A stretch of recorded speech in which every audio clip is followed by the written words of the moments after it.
సార్వత్రిక ఎన్నికలు సమీపించే కొద్దీ జగ్గంపేట ఎన్డీఏ కూటమి తెలుగుదేశం పార్టీ అభ్యర్థి జ్యోతుల్ నెహ్రూకి ప్రజల నుండి అనూహ్య స్పందన వస్తుంది.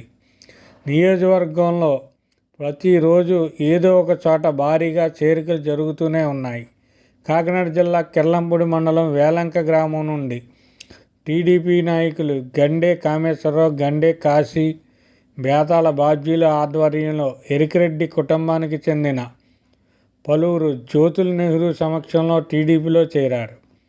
ఈ సందర్భంగా వారికి నెహ్రూ పార్టీ కండువాలు కప్పి టీడీపీలోకి సాదరంగా ఆహ్వానించారు. ఈ సందర్భంగా జ్యోతుల్ నెహ్రూ మాట్లాడుతూ వేలంకలో ఉన్న ఎరికిరెడ్డి కుటుంబీకుల అందరికీ ఎప్పుడు ఏ అవసరం వచ్చినా తాను అండగా ఉంటానని అన్నారు.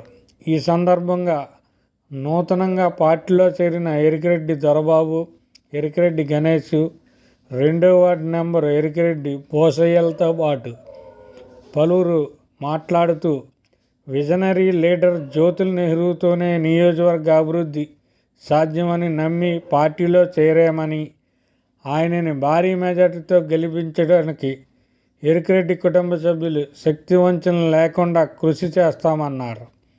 ఈ కార్యక్రమంలో మండల పార్టీ అధ్యక్షుడు సదరం చంటిబాబు, గండే చల్లారావు, ఇంటి చల్లారావు, బొదిరెడ్డి సుబ్బారావు, శెట్టి సామరాజు, ఎరికిరెడ్డి అప్పన్న, ఎరికిరెడ్డి బాబ్జీ, ఎరికిరెడ్డి బాబురావు, ఎరికిరెడ్డి వీరబాబు, ఎరికిరెడ్డి ఆనంద్, ఎరికిరెడ్డి శ్రీనివాసు తదితరులు పాల్గొన్నారు.